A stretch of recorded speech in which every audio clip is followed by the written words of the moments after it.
আয়নার পাশে একটু অন্ধকার ছায়াকে দাও। ব্যথিত দৃশ্যের পট জুড়ে থাকে চিত্রিত আধার। দেয়ালের ছবিটিকে একটু সরাতে হবে ভাই। ওটা নয়, এই ছবিটাকে। ঝুলের জ্যোৎস্নার ভিতরে প্রকৃতির উদ্ভিদ তৃষ্ণা রুমে উষ্ণ উষ্ঠা ধরে। বেশ বেশ, মাধবী আসুন, একটা ক্লোজ আপ নেন। এখানে দাঁড়ান, একটু বাদে গেছে প্লিজ। মনিটর মাধবী বলুন,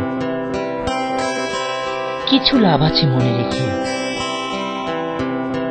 আরেকটু নির্জন স্বরে, যেন মনে হয় কষ্টে হতে উচ্চারিত কয়েকটি শীতল বাক্য নয়।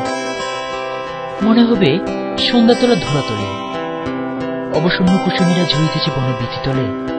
নীরব প্রদম, মনে হবে নীরব প্রদম যেন আপনি বলতে চান, মনে রেখো সখা।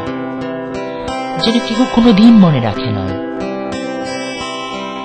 কেহ আর মনে রাখিবে না, কেহ আর ডাকিবে না কোনোদিন জ্যোৎস্নার ভিতরে। রক্তের উদ্ভিদ তৃষ্ণা কেহ আর মিলিবে না উষ্ণ উষ্ঠা ধরে। দৃষ্টি আরো নত হবে, সম্মুখে কোথাও কোনো দেখিবার মতো দৃশ্য। সব দৃশ্য জড়ে গেছে বনবীথিতে। নীরব